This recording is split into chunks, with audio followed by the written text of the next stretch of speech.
Hello friends, welcome back my YouTube channel let's fulfil our dream. ये जैसा कि हमारी वर्णमाला की जो सीरीज़ है उसमें हमारे पार्ट 2 है। मैं आपको पहले सारे स्वर व्यंजन करवा चुकी हूँ। कवर्ग, चवर्ग, टवर्ग सारे मैं वर्ग भी आपको बता चुकी हूँ। उसके बाद हम आगे की तरफ चलते हैं। हमारा है स्वर, ये भी मैंने आपको करा दिया था। स्वरों का वर्गीकरण पे थे हम। तो स्वतंत्र रूप से बोले जाने वाले वर्ण स्वर कहलाते हैं। उच्चारण के आधार पर मैंने आपको बताया था स्वर 10 होते हैं और लेखन के आधार पर 13 होते हैं। अब हमारा स्वरों का वर्गीकरण देखिए। स्वरों को वर्गीकरण 5 आधार पर किया गया है। पहला है मात्रा या उच्चारण काल के आधार पर।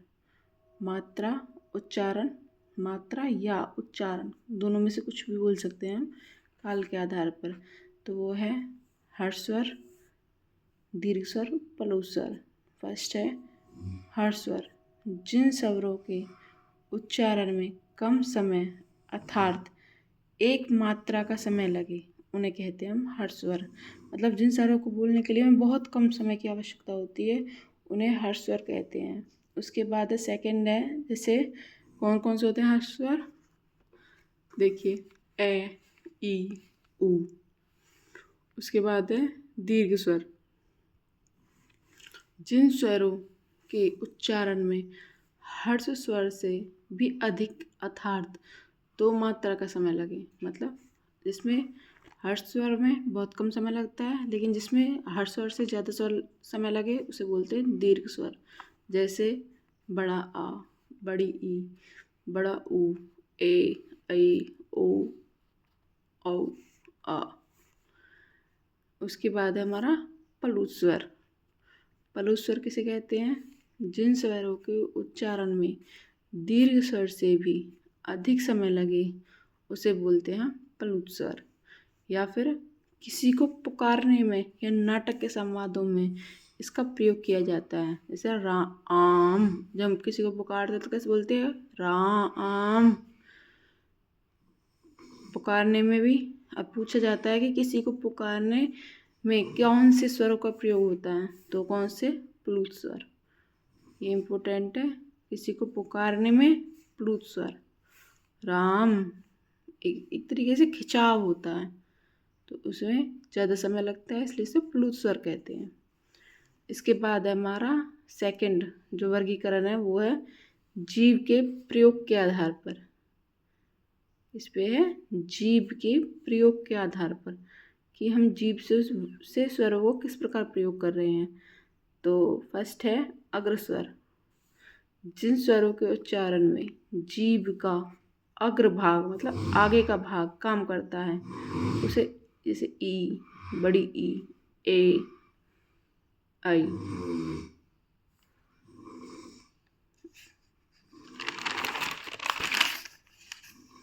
इसके बाद आप देखोगे मध्य स्वर कौन से होते हैं? जिन स्वरों के उच्चारण में जीभ का मध्य भाग काम करता है, जैसे ए।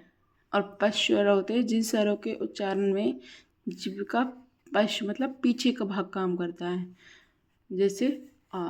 अब आप इधर देख लीजिए, पहले आप ए को याद रख लीजिए। ए आपने मध्य स्वर याद रख लिया, कि ट्रिक बता रही हूँ। ए को याद रख लीजिए कि ए हमारा मध्य स्वर है। ए के बाद ए जैसे बनने वाले सारे जितने भी स्वर हैं वो स्वर पश्च स्वर हैं। इसके अलावा जो बच जाता है वो क्या है? अग्रस्वर है। ठीक है, देख लीजिए ई, ए। उसके बाद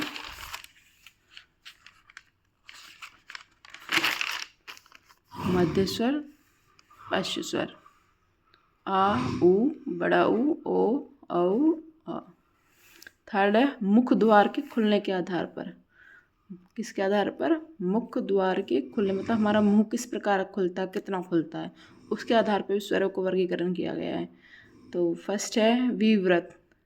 जिन स्वरों के उच्चारण में मुख द्वार पूरा खुलता है, मतलब जिन स्वरों को उच्चारण करते समय हमारा जो मुंह पूरा खुल जाता है, जैसे आ। आप बोल के देखिए, आ बोलोगे आपको पूरा मुंह खुल जाएगा, तो उन्हें बोलते हैं हम विव्रत स्वर। उसके बाद अर्धविवृत स्वर, जिन स्वरों के उच्चारण में मुख द्वार आधा खुलता है, मतलब उसमें तो पूरा खुल जाता है लेकिन इसमें आधा खुलता है, जैसे अ, ए, ओ, अ। ठीक है जी। उसके बाद है अर्धसंवृत स्वर, जिन स्वरों के उच्चारण में मुख द्वार आधा बंद रहता है, जैसे ए, ओ, ए, ओ। ठीक है, बहुत मतलब कभी कभी बाई चांस इसमें तो क्वेश्चन देखने को मिलता है, लेकिन फिर मैं आपको करवा रही हूँ, कभी अगर पेपर में आ गया तो फिर कोई प्रॉब्लम नहीं होगी। उसके बाद है संवृत स्वर, जिन स्वरों के उच्चारण में मुख द्वार लगभग बंद रहता है, जिनके उच्चारण में जो मुख द्वार है वो ज़्यादातर बंद रहता है, जैसे ई, ओ, औ। तो ये हो गए हमारे संवृत स्वर। अब हमारे ओठों या होठों की स्थिति के आधार पर, मतलब जब हम स्वरों को बोलते हैं तो हमारी जो होठों की स्थिति है वो किस प्रकार की होती है, उस आधार पे। तो फर्स्ट है अवृतमुखी। अवृतमुखी, जिन स्वरों के उच्चारण में होठ वृत्तमुखी या गोलाकार नहीं होते, जब हम उसका स्वरों का उच्चारण करते हैं तो जो हमारे होठ है वो वृत्तमुखी, वृत्त नहीं बनाते या गोलाकार नहीं होते, उन्हें बोलते हैं हम अवृतमुखी। देखिए जब आप ए बोल रहे हो तो क्या आपका मुंह है जो वो गोलाकार हो रहा है, होठ जो गोलाकार तो नहीं बन रहे। आ, ई, ए।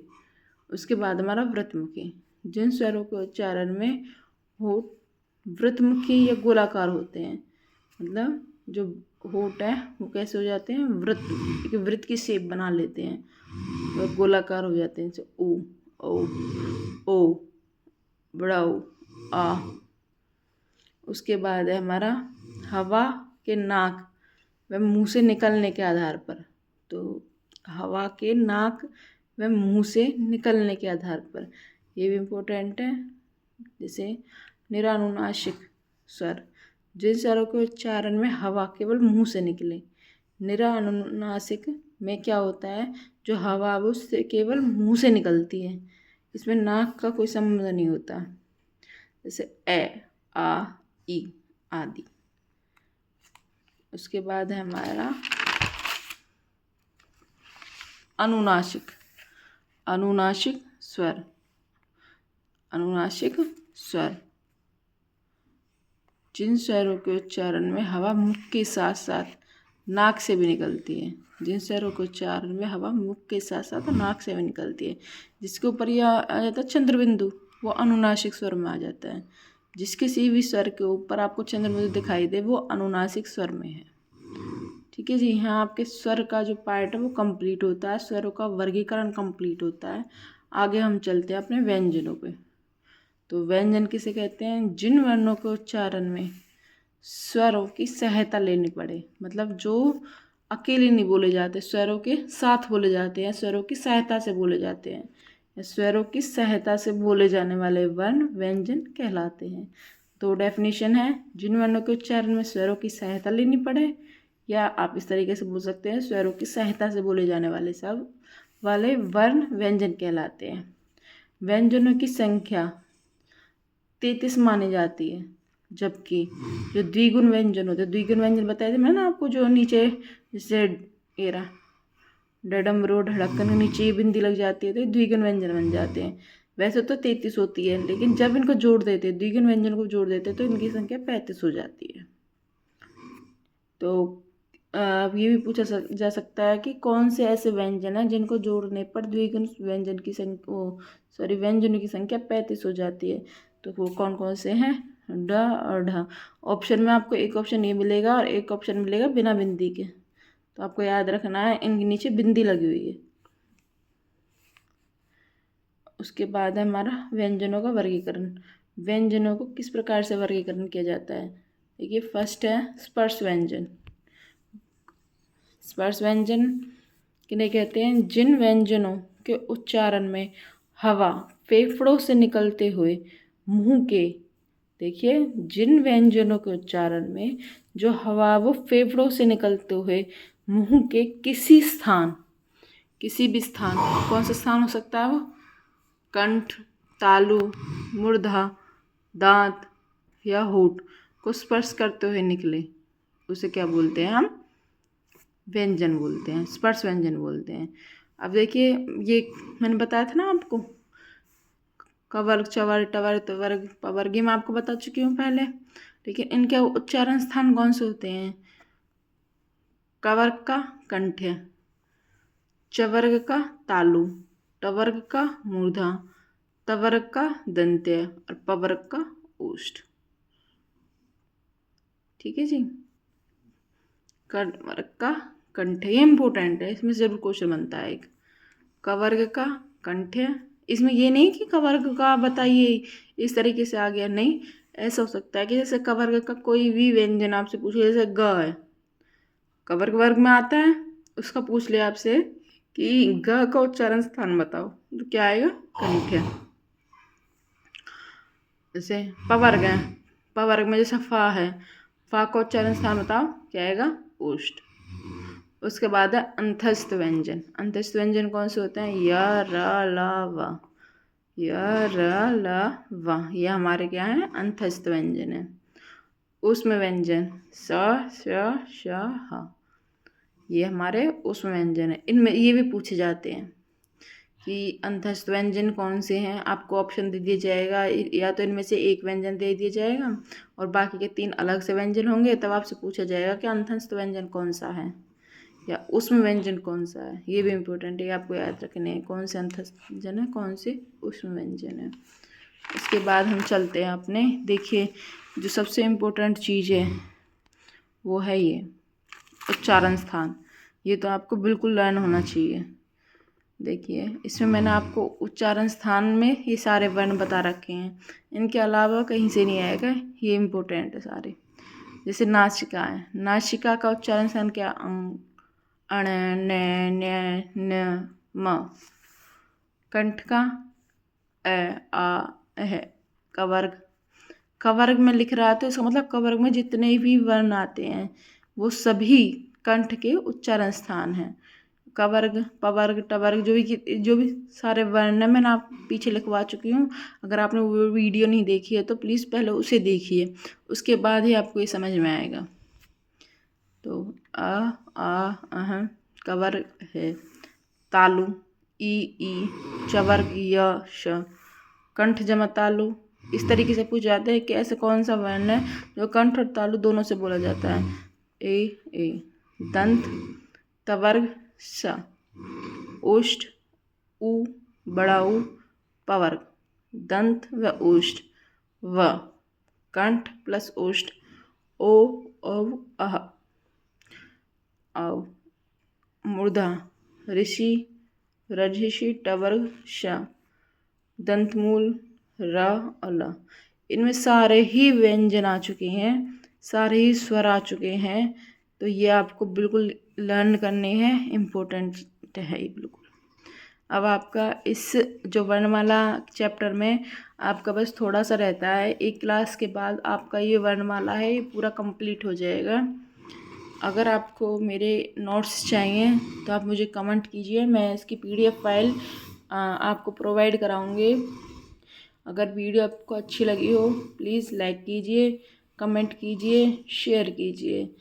देखिए मैं आपके लिए इतनी मेहनत करके बहुत ही इम्पोर्टेंट टॉपिक लेके आ रही हूँ, आपको कुछ नहीं करना, सिर्फ इनको याद करना है। बहुत सी ऐसी